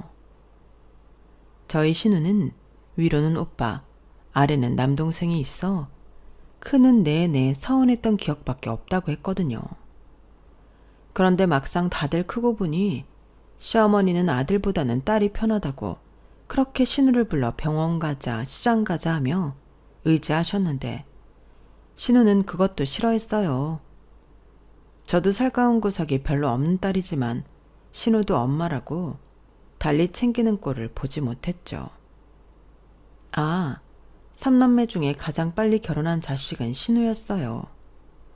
신우가 24살 때 결혼을 했는데 제 생각에는 하루라도 빨리 집에서 탈출하고 싶어 그러지 않았나 생각이 들더군요. 옆에서 시어머니 하는 거 보면 딱 그렇거든요. 그래서 다행히도 신우가 신우이 짓하고 그런 적이 없었는데요. 오히려 가끔 제 편을 들어주고 제가 하지 못한 말을 대신 해주는 고마운 신우였어요. 신우한테는 조카딸 한 명이 있는데 저희 애들보다도 한참 언니이고 누나였죠. 그리고 매제도 참 자상한 사람이었는데요. 그나마 신우가 시집가고 나서는 사랑받고 대우받고 사는 것 같았어요. 그리고 우리 부부도 나름 큰 트러블 없이 잘 살았는데요. 문제는 도련님이었어요. 왜 집안에 애물단지는 꼭 한 명 있잖아요. 그게 그 집 막내 도련님이었어요. 도련님은 수도권에 4년제 최대를 나오긴 했는데 그렇다 할 직업을 가져본 적이 없었어요. 그런데 버는 것보다 쓰는 게 더 큰 사람이었는데 그래서 시어머니 신용카드를 들고 다니는 그런 아들이었어요. 그나마 학교 선배가 태권도 학원을 하고 있어서 가끔 거기에 가서 사범 알바를 하는 것 같았는데 어릴 때부터 다니게 했던 태권도 학원 덕에 사단까지 품띠를 따놓아서 사범 노릇은 할 수 있나 보더라고요. 실제로 실력은 잘 모르겠으나 몸은 좋았고 시어머니는 저희 남편도 있지만 유독 도련님을 끼고 살았는데 남편 말에 의하면 어릴 때부터 애교도 많고 기집애처럼 엄마한테 알랑방귀를 잘 끼워서 엄마 사랑을 독차지했다고 하더군요. 그에 반면 시아버지는 거의 존재감이 없는 분이셨어요. 일 때문인 건지 아니면 다른 이유에서인지 집에 잘 붙어 있지 않았고요. 특별한 날에 마치 손님처럼 집에 계셨는데 그때도 시어머니와는 부부라고 하기엔 대면대면하고 좀 이상했어요. 그래서 한 번은 두 분 사이가 원래 저랬냐고 남편한테 물었는데 남편이 그렇다고 하더라고요. 하지만 아무리 봐도 정상 부부처럼은 보이지 않았는데요. 실질적으로도 시어머님 역시 시아버님 얘기를 잘 하지 않으셨어요. 제가 어쩌다 물으면 단답형으로 대답하거나 나는 잘 모르겠다 라고 회피하듯 말을 뚝 자르셨는데 그냥 제 느낌에 시아버님도 시어머니에 대한 정이 없는 것 같더라고요. 뭐 그렇다고 자식한테 관심이 있거나 애정이 있는 것도 아니었는데요. 아무튼 좀 이상한 집구석이었어요. 그리고 시어머니가 자식에 대한 집착과 집에 대한 집착이 강했는데 맏며느리인 저를 자기 마음처럼 부려먹으려고 안달이 나셨죠. 그러다 제가 회사까지 그만둔다고 하니 그걸 핑계로 자꾸만 저를 당신 집에 부르려 하셨는데요. 처음 몇 번은 피할 명분이 없어 꼼짝없이 시댁에 갔다가 돈 쓰고 시간 쓰고 체력 쓰고 거기에 감정노동까지 하니 이건 아니다 싶었고 일부러 오전이랑 이른 오후 시간엔 일을 만들어서 시어머니가 전화를 하셔도 거절했는데 나중엔 그것도 서운하다고 하시더라고요. 아니, 회사까지 그만두고 집에 있는 게 뭐가 그렇게 바빠? 너 일부러 그러는 거냐? 아니요, 제가 뭐 놀려고 회사를 그만뒀나요? 일이랑 집안일이랑 같이 하는 게 힘들어서 그만둔 거잖아요. 그만큼 집에 일이 많아요. 특히 재준이가 아픈 날이 많고 또 중간에 소아과 데리고 갈 일도 있어서 시간이 들쑥날쑥한 걸 어떡해요. 또 재준이 핑계. 좌우간 너 내가 벼르고 있으니까 알고 있어? 아주 점점 마음에 안 들어. 시어머니는 마치 저를 부려먹어야 하는데 당신 마음처럼 되지 않자 약이 오른 듯 저런 소리를 아무렇지 않게 했고 그래서 저는 더더욱 남편 없이 저 혼자만 시댁에 가는 일은 만들지 않으려 했는데요. 남편도 그걸 알고 좀 서운해하긴 하더라고요. 우리 엄마가 외로워서 그러는 것 같은데 꼭 그렇게 해야 해? 정말 그렇게 바빠? 바빠. 자기까지 왜 그래? 내가 뭐 놀려고 회사 그만뒀어? 집안일이라는 게 표가 하나도 나지 않지만 다 내 손길이 간 거야. 알았어. 하여간 집안일이 유세지. 남편은 그렇게 잘 지내다가도 한 번씩 툭툭 미운 소리를 했어요. 그리고 시아버님이 존재감이 없다 보니 시어머님이 집안에 큰일이 터지면 남편과 상의를 했는데 대부분 도련님 문제였죠. 술 먹다가 시비가 붙어 싸움이 벌어졌다던가, 작은 돈으로 큰 돈을 벌 수 있다며 사기꾼한테 엮였던가, 이런 제법 큰 사고를 아무렇지 않게 쳤는데 남편도 그래서 자기 동생이지만 도련님한테 야박했어요. 도련님 역시 유일하게 싫어하고 무서워하는 사람이 저희 남편이었고요. 그러다 이번엔 나이트클럽에서 만난 여자와 소위 말하는 원나잇을 하고 그 여자가 임신을 했는데요. 그 여자는 아이가 생겼으니 결혼을 해야 한다고 주장했어요. 하지만 도련님은 실수일 뿐 결혼하고 싶지 않다고 도망쳤고요. 그런 일이 있다 보니 시어머니는 골머리를 썩었고 남편은 도망다니는 도련님을 수소문해서 잡아 남자가 책임질 일을 했으면 책임져야지, 무슨 개망나니 짓이냐며 붙들고 왔고 그 길로 도련님이 결혼하게 되었는데요. 싫다고 할 때는 언제고 결혼해야 하니까 요구사항도 많았어요. 30평대 아파트, SUV 차, 그리고 자기 친구들 앞에서 쪽팔리면 안 된다고 호텔 야외 결혼식을 해야겠다고 했는데요. 정말 그 소리 듣고 저도 모르게 헛웃음이 나왔네요. 자기가 집불 가진 것도 없으면서 저런 걸 당당하게 요구하니 어이가 없었거든요. 형이랑 누나랑 어떻게 결혼했는지 뻔히 다 봤으면서 저런 걸 요구한다고 누가 들어줍니까? 실제로 시어머니는 그렇다 할 재산이 없었어요. 그리고 신우도 자기가 벌어서 월세방에서 시작했고 저랑 남편도 반반 결혼했는데요. 물론 제가 친정에서 혼수로 지원을 좀 받긴 했지만 시댁에서는 뭐 하나 해준 것이 없었어요. 시골에 묶인 시아버님 명의의 땅이 하나 있다곤 하는데 시어머니는 그걸 유일한 재산으로 자기가 민망하니까 그 땅 처분만 하면 한 10억은 나온다고 하던데 애들 아빠가 팔 마음이 없어서 그것만 팔면 애들 집도 사주고 그럴 텐데 저만 가운데서 면목이 없네요. 그래도 나중엔 그거 팔면 애들 줘야죠.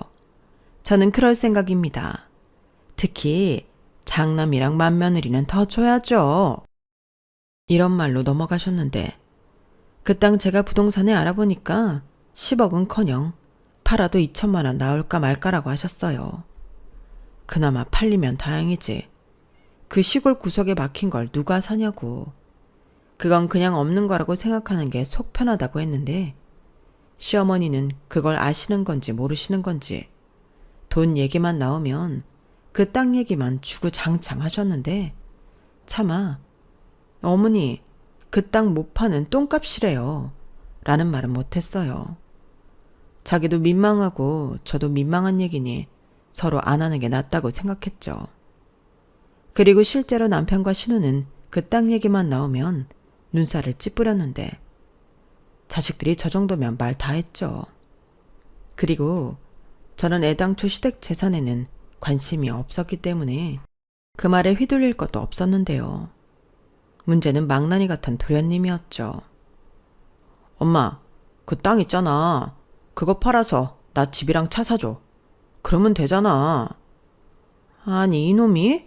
그 땅은 네 아빠 땅이야.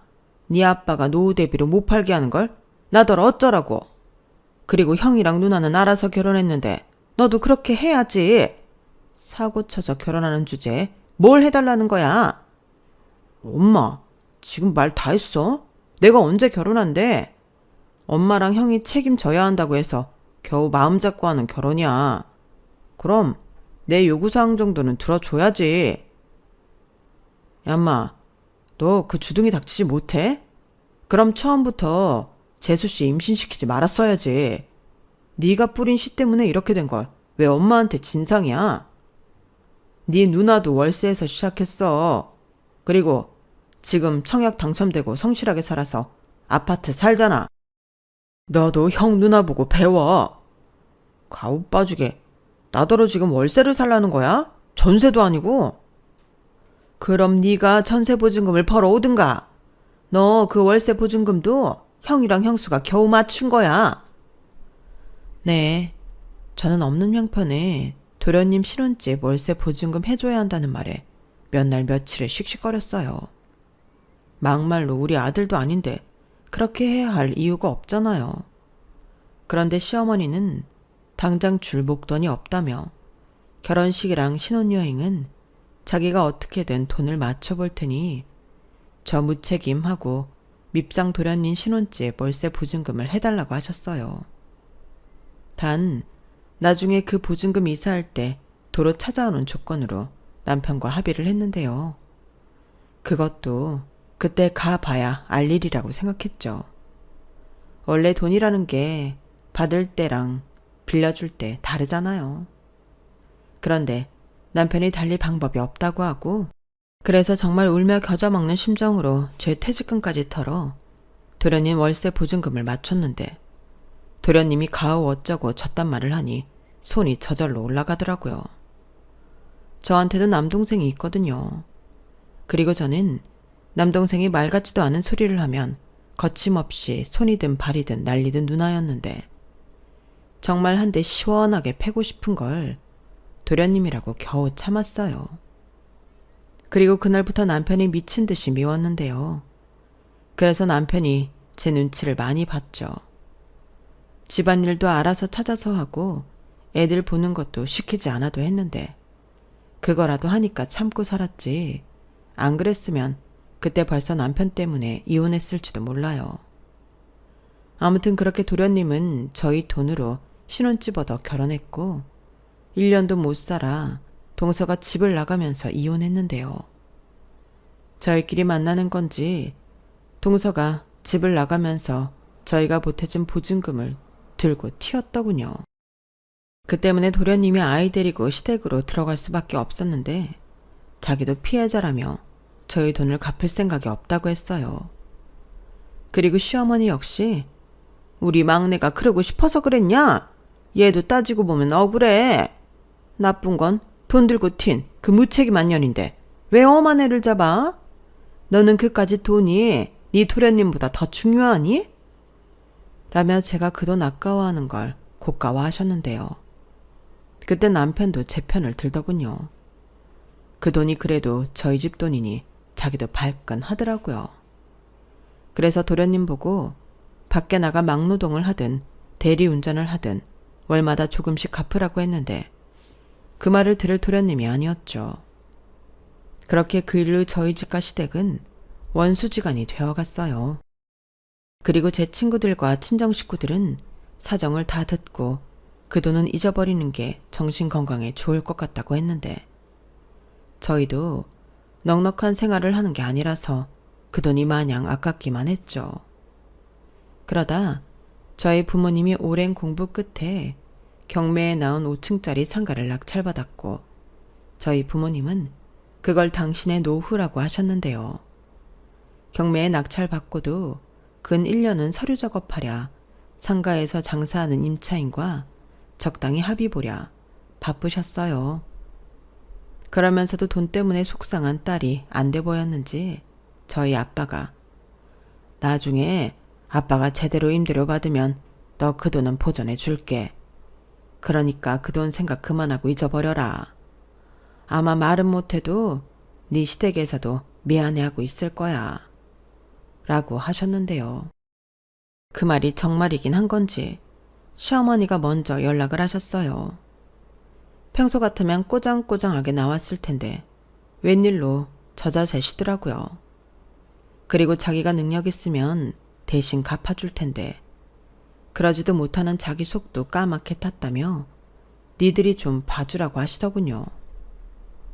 어머니, 저는 돈도 돈이지만 도련님의 태도가 화가 나요.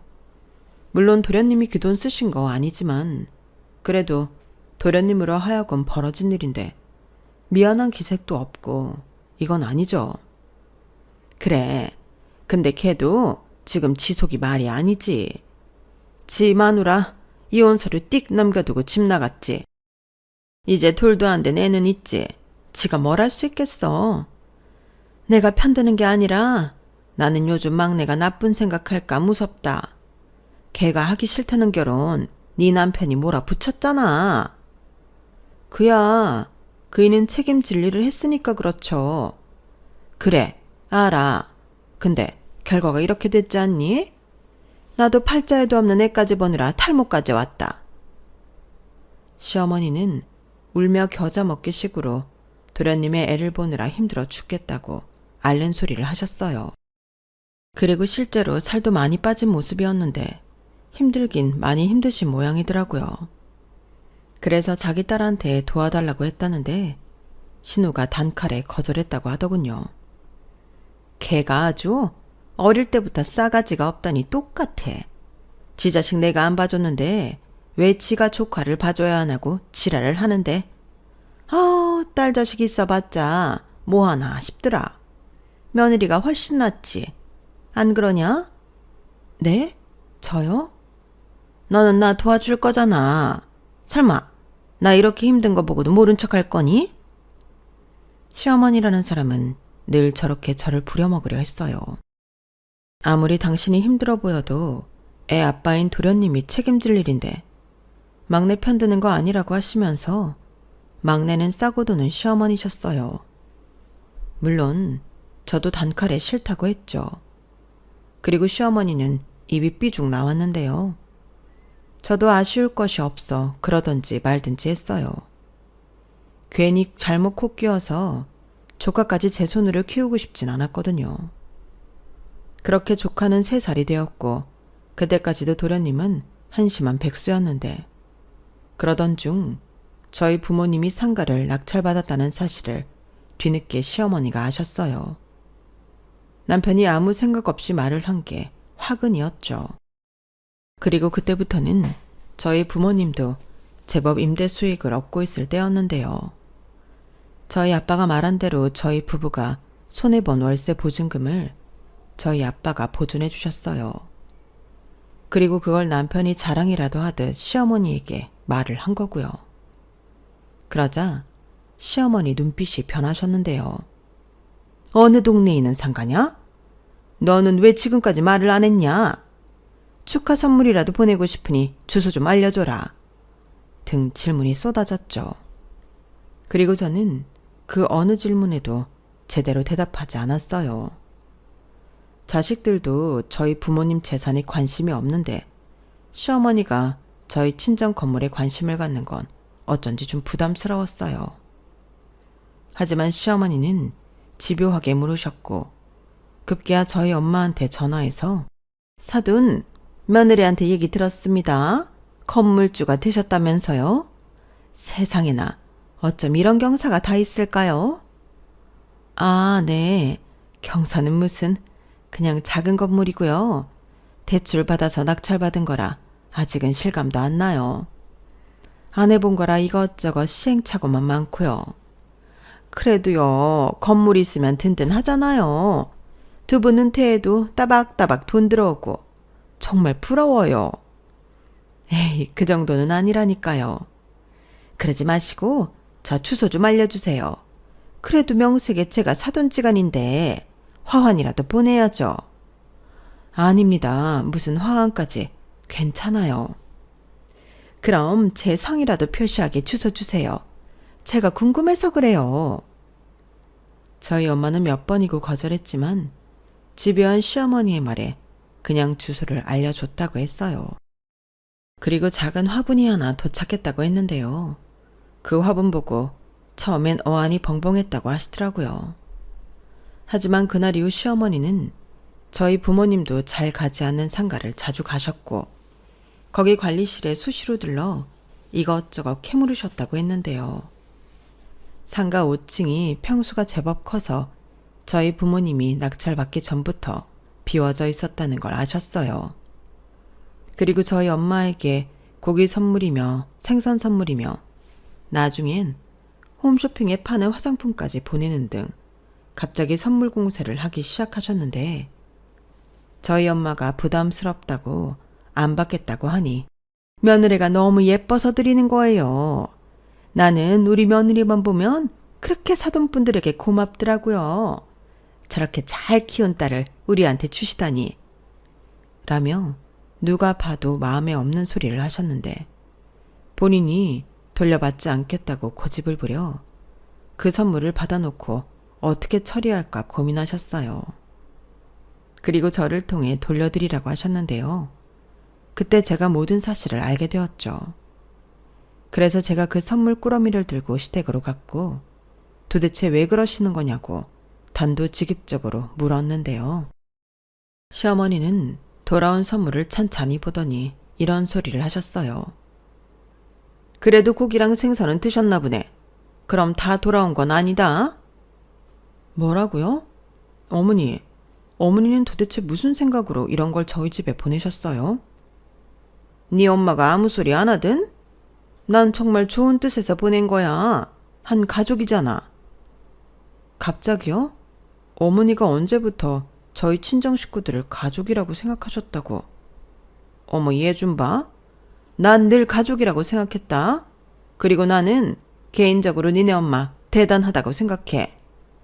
나는 못하는 일을 네 엄마는 그 나이 드시고도 하고 계시잖아. 정말 신여성 아니니? 어머니, 가식 그만하시고요. 그냥 말씀을 하세요. 왜 그러시는 거예요? 왜요? 저희 친정이 건물 생겼다고 하니 언감생심 욕심나세요? 어머, 얘 좀 봐. 사람을 뭘로 보고? 그런 거 아니다. 근데 내가 거기 관리사무실에 물어보니 5층이 비었다며? 통째로. 네, 그건 어떻게 하셨어요? 그래서요. 아니, 네 도련님 생각을 좀 해봐라. 언제까지 저렇게 허송세월 보내게 하니? 애도 있는데. 그리고 애가 체대 나온 거 알지? 선배 체육관에서 애들도 가르쳤고. 그래서 이참에 태권도 학원을 차려주면 어떨까 하고. 뭐니 해도 애 엄마들이 사교육엔 돈을 안 아끼잖아. 그래서요. 저희 아빠 건물에 도련님 태권도 학원을 차리자고요? 그래. 어차피 놀고 있는 자리 우리 막내가 가서 살리면 좋지. 그거였어요? 그래서 뭐 싸게 들어가게 해달라고 이런 선물 공세를 하신 거예요? 그냥 대놓고 물어보시죠. 어차피 어머니 말대로 놀고 있는 자리인데. 그래도 내가 어떻게 바로 물어보니? 내가 밑작업은 해놨으니까 이 다음은 네가 해라. 가서 네가 우리 막내 불쌍하다고 도와줘야 한다고 말 좀 해줘. 가족 좋다는 게 뭐니? 그리고 생각해봐. 제가 제대로 지 앞가림을 해야 너희도 편하지. 안 그래? 저는 시어머니의 방식은 싫었지만 시어머니의 말은 어느 정도 맞다고 생각했어요. 그리고 어차피 놀고 있는 자리였고 저희 부모님한테 어느 정도 보증금과 월세 정도는 깎아달라고 할 수 있을 것 같았는데요. 그럼 도련님도 자기 일을 하는 거고 그럼 시댁이나 저희 부부한테 손 벌리는 일이 없을 테니 멀리 봤을 땐 나쁘지 않은 것 같았어요. 그래서 시어머니에게 보증금 얼마나 생각하시냐고 물어봤는데요. 돌아오는 답변에 제가 뒤집어지고 말았네요. 뭐? 보증금? 너는 지금까지 내가 한 얘기를 어디로 들은 거야? 어차피 놀고 있는 건데 그냥 들어가게 해달라는 거지. 네? 아니 그러는 게 어딨어요. 어딨긴? 여기 있지. 나중에 돈 벌면 그때 월세 정도는 내라고 할게. 뭐라고요? 돈을 벌면 월세를 낸다고요? 그럼 보증금도 없이 월세도 안 내고 태권도 학원을 차릴 생각이셨어요? 왜요? 아예 인테리어까지 해달라고 하시지? 어머, 그럴래? 안 그래도 그 얘기도 하려고 하던 참이었는데. 어머니! 아우, 기 따가워. 소리 좀 낮춰라. 누가 공짜로 해달래? 내가 전에 말하지 않았니? 우리한테 네 시아버지 명의 땅이 있다고. 그거 내가 말해서 팔라고 할게. 그리고 그거 팔리면 돈 줄 테니 우리 재산 미리 받았다고 생각하고 니네가 좀 해줘라. 뭐라고요? 아직까지도 그 땅 얘기하시는 거예요? 어머니, 저도 다 알아봤어요. 뭘 알아봤어? 요즘 거기가 고속도로가 생긴다고 아주 난리도 아니야. 여기저기서 팔라는 사람이 수두룩 빽빽이라니까. 그럼 그거 팔아서 도련님 태권도 학원 차리시면 되겠네요. 지금 생각하니까 괜히 저희 부모님이랑 엮지 마시고 다른 곳에 차리세요. 저는 시어머니의 말에 약이 바짝 올라서 철벽을 치며 말했어요. 설마 했지만 저렇게 손도 안 대고 코를 풀 생각을 하고 있는 줄은 정말 몰랐거든요. 그런데 시어머니는 그 건물이 네 거니? 주인인 사람한테 물어볼 일이지. 내가 이러려고 그동안 간이고 쓸개고 다 빼주면서 이렇게 선물까지 했는데? 라고 하시며 저희 아빠한테 직접 물어보시겠다고 했는데 제가 하지 말라고 했어요. 막내뿐만 아니라 장남도 이혼해서 데리고 살 거 아니면 하지 말라고 했는데요. 시어머니는 그런 제 협박에도 불구하고 또 저희 엄마를 통해 그 말도 안 되는 제안을 하러 갔더군요. 사업 제안서인지 뭔지 A4 한 장 들고 도련님이랑 같이 갔다고 했는데요. 저희 엄마가 놀라서 아빠한테 말하라고 했답니다. 건물 명의는 친정아빠 명의였으니까요. 그리고 저희 친정아빠가 절대 호락호락한 사람이 아니었는데 저희 엄마도 믿는 구석이 있던 거였죠. 그리고 친절하게 저희 아빠 회사까지 알려드렸다고 했는데요. 그 길로 시어머니와 도련님이 저희 아빠를 만나러 가셨대요. 아, 더워 죽겠는데 아주 똥개 훈련을 시키네.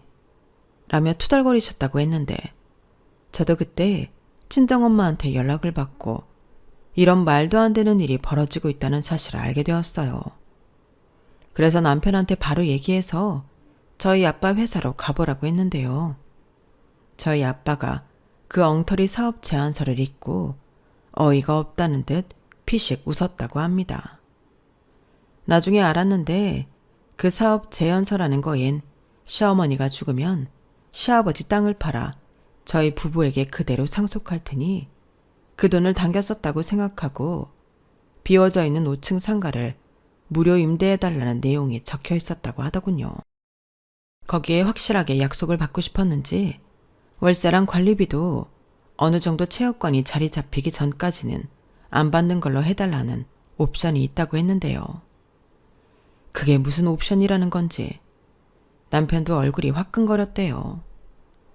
당연히 저희 아빠는 기대에 잔뜩 찬 모자지간 앞에서 그 제안서를 빠꾸했고 이런 제안서를 받아줄 사람이 누가 있겠냐고 인상을 팍 썼다고 해요. 그러자 시어머니가 미래가 창창한 젊은 사람한테 기회를 주는 건데 왜 말을 그따위로 하냐고 목소리를 높였고 사돈 좋다는 게 뭐냐고 좀 해달라고 급기야 때를 썼다고 하는데 옆에서 도련님은 팔짱만 끼고 있고 아무것도 하지 않았다고 했어요. 그래서 남편이 그런 동생 뒤통수를 세게 후려치고 그 제안서인지 뭔지를 푹푹 찢어 저희 아빠에게 죄송하다고 무릎까지 꿇었다고 했는데요. 그때 시어머니가 충격을 받았다고 하더군요. 그리고 어떻게 네가 그럴 수 있냐고 거기서 폭풍 오열을 하셨다고 했는데요. 남편 말로는 그때 자기도 가족이고 뭐고 오만정이 떨어졌다고 했어요. 아마 자기도 장인어른 앞에서 쪽팔렸던 거겠죠. 그리고 시어머니는 그 일로 알아 누웠는데요. 어떻게 가족끼리 야박하게 이럴 수 있냐고 이렇게 무시당하고 자기는 못 산다고 했는데 저한테 그런 소리도 했어요. 받아 처먹을 건 다 처먹고 어떻게 이럴 수 있어. 그럼 받아먹질 말든가. 어머니, 저희 부모님이 뭘 받았다고 하세요? 고기랑 생선 받았잖아. 그거 얼만데요? 제가 보상할게요. 그리고 그거 먹은 거 아니고 냉동실에 있는데 그것까지 돌려보니까 그래서 못 보내셨다고 하셨어요. 아이고, 내가 그 말을 어떻게 믿어? 좌우간 있는 사람들이 더하지. 말이 나와 하는 소리지만 나는 너 결혼한다고 왔을 때 니네 부모 보고 반대하고 싶었어. 사람들이 인상도 별로고 무엇보다 사람이 야박하잖아. 야박한 건 저희 부모님이 아니고 어머니시죠. 저희 집에서 혼수랑 다 해주셨는데 어머니는 그 말도 안 되는 땅 얘기만 하시고 아무것도 안 해주셨잖아요. 내가 돈이 그것 말고 없는데 어떡하냐? 네 시아버지라는 인간은 생활비도 아주 쥐꼬리만큼밖에 안 주고 내가 아둥바둥 사는데 돈이 어딨어. 그거라도 있으니까 내가 죽으면 그거라도 준다고 한 거지. 너는 아무런 노력도 안 하고 그 돈을 날로 받을 생각이냐? 그러지 마시고 정말 그 땅이 돈이 된다면 저희 안 주셔도 되니까 제발 그거 팔아서 쓰세요. 원하시는 도련님 태권도 학원도 차려주시면 되겠네요. 내가 지금 당장 그게 가능하면 벌써 했지? 그게 묶인 땅인데 어떻게 하라고? 그러니까요. 그 묶인 땅 그만 좀 파세요. 저는 그거 재산이라고 생각도 안 해요. 그래? 너 나중에 딴소리 하지 마. 거기 지금 분위기 좋거든? 시부모 재산 받으려면 지가 잘해야지. 지가 오히려 깽판을 놓으면 어쩌자는 거야. 너는 시집 왔으면 이제 우리 식구야. 우리 편을 들어야지. 재산이요? 빚이 아니고요. 저는 재산이든 빚이든 시댁에서 나오는 건 어떤 것도 안 받을 거예요. 아니다. 아예 아들도 안 받고 반납할 테니 가족이고 뭐고 그것도 때려치워요. 정말 지긋지긋하네요. 뭐야? 시어머니는 제 말에 혈압이 올라갔다는 듯 뒤로 넘어갔어요. 그리고 119를 하도 외쳐 제가 손수 불러드렸는데요. 출동한 구급대원들이 황당해했어요. 이리 보나 저리 보나 너무 말짱하니 화병은 한의원에 가보라고 하셨는데요. 그 말에 시어머니가 더 뒤로 넘어갔어요. 자기는 아파서 죽을 것 같은데 이 사람들이 환자도 몰라본다며 그야말로 눈을 까디집고 난리 부르스를 쳤는데 그 길로 저는 시댁을 나왔네요. 그리고 다짐했죠. 내가 다신 이 집구석 문턱을 넘나 보라고요. 그리고 남편한테도 말했어요. 이혼하고 각자 알아서 사는 게 아이들을 위해서라도 나을 것 같다고 했는데요. 남편이 절대 안 된다며 매달렸어요. 자기 가족은 본가가 아니고 저랑 애들이라며 자기도 자기네 식구들 안 보고 살 수 있다고 했는데 저는 믿지 않았죠. 천륜이라고 하잖아. 그리고 자기는 장남이고 내가 그 말을 어떻게 믿어? 나는 이젠 아예 법적으로도 엮이고 싶지 않아. 자기야, 자기가 아무리 그래도 우리 애들 때문에 법적인 건 어쩔 수 없어. 그리고 이혼은 언제든지 할 수 있잖아. 나한테 기회를 한 번만 달라니까. 내가 자기 시댁 없는 여자처럼 살게 해줄게. 남편은 자기는 무슨 일이 있어도 이혼하고 애들과 헤어질 수 없다며 저를 붙들었어요. 그리고 이제부터 제가 하고 싶은 일이 있으면 다 하라고 애들도 같이 보겠다고 했는데요. 제가 사실 그때부터는 슬슬 일을 하고 싶어 알아보고 있던 중이었거든요. 그런데 남편이라는 사람이 제가 다시 일을 하면 여러모로 자기가 불편해질 것 같으니까 싫어했는데 이젠 그것도 하지 않겠다고 하더라고요. 오히려 제가 늦게 퇴근하면 자기가 빨리 퇴근해 아이들 픽업하고 집안일도 싹 다 해놓겠다고 했는데 무슨 마음인지 저 인간이 정말 자기가 말한 대로 살 수 있을까 시험해보고 싶었어요. 솔직히 남편 때문에 이혼을 생각하는 게 아니라서 제 마음이 그랬던 것 같은데 믿져야 본전이라고 생각했죠. 어차피 시어머니랑 도련님 번호는 차단했고 집도 전세 계약이 1년밖에 남지 않아 이사를 가든 이혼하고 친정을 가든 할 참이었거든요. 그래서 기회라면 기회를 남편에게 줬어요. 그러자 신혼 때도 보지 못한 남편을 보게 되었는데요. 오죽하면 저희 애들이 아빠가 이상하다고 심각하게 말하더군요. 엄마, 아빠가 죽을 병에 걸렸나 봐. 제이가 그랬는데 사람이 죽을 병에 걸리면 달라진다고 했어. 제가 정말 애들한테 저 얘기를 듣고 얼마나 웃었는지 몰라요. 애들 눈에도 저 정도면 어른인 사람들이 보면 완전 다른 사람이라고 생각할 정도였죠. 그리고 그런 모습을 보니 이혼 생각이 스물스물 들어갔는데요. 지금처럼만 산다면 저도 애들도 남편이 있는 게 없는 것보다는 낫다고 생각했어요. 그래서 저희 부부는 잠정적인 이혼 상태로 남편도 저도 서로 선 넘지 않고 조심할 거 조심하며 각자 역할에 충실하며 현재까지 살고 있는데 정말 대만족이에요. 그리고 시어머니는 이혼 어쩌고 하면서 자기 아들 연락도 안 받고 시댁에도 오지 않는다며 일을 부득부득 갈았는데 남편이 나서서 정리하더군요. 자기도 장남 졸업하고 며느리도 없다고 생각하고 살라고 하며 좋아하는 막내 아들 뒤치다거리나 하며 살라고 했는데요. 시어머니가 또 뒤로 넘어가는 명품 연기를 펼쳤지만 남편은 눈 하나 깜짝하지 않았다고 했어요. 그러면서 내가 엄마랑 저 새끼 때문에 이혼당할 이유는 없잖아. 나라도 좀 살자. 라고 쐐기를 박았다고 했는데 그날 저녁 남편이 먼저 이사 얘기를 하더군요. 자기네 식구들 아무도 모르는 곳으로 이사를 가서 조용히 살자고요.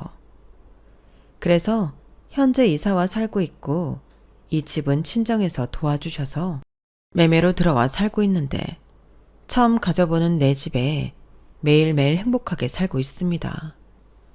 전에는 청소하면서 즐겁다는 생각을 전혀 못했는데 요즘은 쓸고 닦는 게 제일 재미있어요. 그리고 집 기운이 좋은지 경단녀라 취업이 잘 되지 않아 스트레스였는데 이사 오고 2달 만에 취업에 성공해 지금까지 회사도 잘 다니고 있어요. 월급은 그렇게 많은 편은 아니지만 그래도 내가 일을 하고 내 이름으로 사니 잃어버렸던 제 자신을 찾은 기분이라 너무 만족합니다. 그리고 할 수 있다면 저는 저희 엄마처럼 정년까지 일을 할 생각인데요. 이제 애들도 엄마 없는 시간을 잘 보낼 수 있고 무엇보다 이제야 정신 차린 남편이 있으니 안심할 수 있어 좋아요. 그리고 자기도 이제 정말로 가족은 우리밖에 없다고 생각했는지 전에 없이 자상한 모습을 보여주고 있는데요. 주말이면 저 늦잠 자라고 애들 데리고 나가서 노는 착한 남편이 되었어요. 그리고 시댁과 손절하며 신우이한테 이렇게 되었다 미안하다고 문자를 보냈는데 신우가 케이크 기프티콘을 보내주더군요. 시댁에서 해방된 걸 축하한다고요. 그리고 자기도 이참에 자기 오빠처럼 친정과 담 쌓기로 했다고 했는데요. 그로 인해 시어머니는 문제아 아들이랑 문제아 자식만 끌어안고 혼자가 되었어요. 딱히 큰 벌이도 없고 제가 알기로 소액 대출금도 있다고 하는데 다 큰 백수 자식 끌어안고 얼마나 버틸 수 있을지 모르겠습니다. 뭐 여차하면 시아버님한테 SOS 치시겠죠. 아, 그 땅 팔면 되겠네요. 어차피 저는 정말 시댁 재산은 1도 관심이 없거든요. 유산 상속이요. 빚이나 안 주면 다행이라고 생각합니다. 그리고 염치 없고 이기적인 시어머니가 자기가 얼마나 날로 먹으려 했다는 걸 꼭 아시는 날이 왔으면 좋겠는데요. 아프시다고 하셔도 저는 며느리 노릇 할 생각 없어요. 딸도 외면하는 마당에 며느리가 어딨나요. 이젠 저도 저랑 저희 가족만 생각하고 열심히 살아갈 생각입니다. 그리고 저도 자식 키우는 부모로서 절대 도련님처럼 아이를 키우고 싶지 않은데요. 부모 역할이란 게 그런 것 같아요. 부모로부터 잘 독립시키는 것, 그리고 스스로 주체적으로 자기 인생을 잘 살아가게 가르치는 것. 그래서 저는 오늘도 아이들에게 스스로 자기 방을 치우고 또 계획을 세워 실천할 수 있는 그런 교육을 하고 있습니다. 엄마 아빠 모두 일하는데 애들도 자기 역할을 잘해야죠. 그래서 도련님 같은 다 큰 금쪽이는 절대 만들지 않을 거라는 걸 또다시 다짐하며 제 글을 마치도록 하겠습니다. 그런데 시어머니는 어쩌다가 자기 아들을 그렇게 키우셨을까요? 새삼 그게 너무 궁금하네요. 그럼 지금까지 제 사연 들어주셔서 감사합니다. 우리 모두 부모한테 짐이 되지 않는 자식이자 자식에게 독립적인 주체로 사는 것을 알려주는 그런 부모가 되길 소망하며 저는 물러갈게요. 항상 건강 잘 챙기시고 오늘 하루도 보람있고 의미 있는 날이 되시길 바랍니다. 안녕히 계세요. 여러분, 사연 댓글에 응원과 현명한 조언 부탁드려요. 좋아요와 구독은 저에게 큰 힘이 됩니다. 오늘도 좋은 일 가득하세요.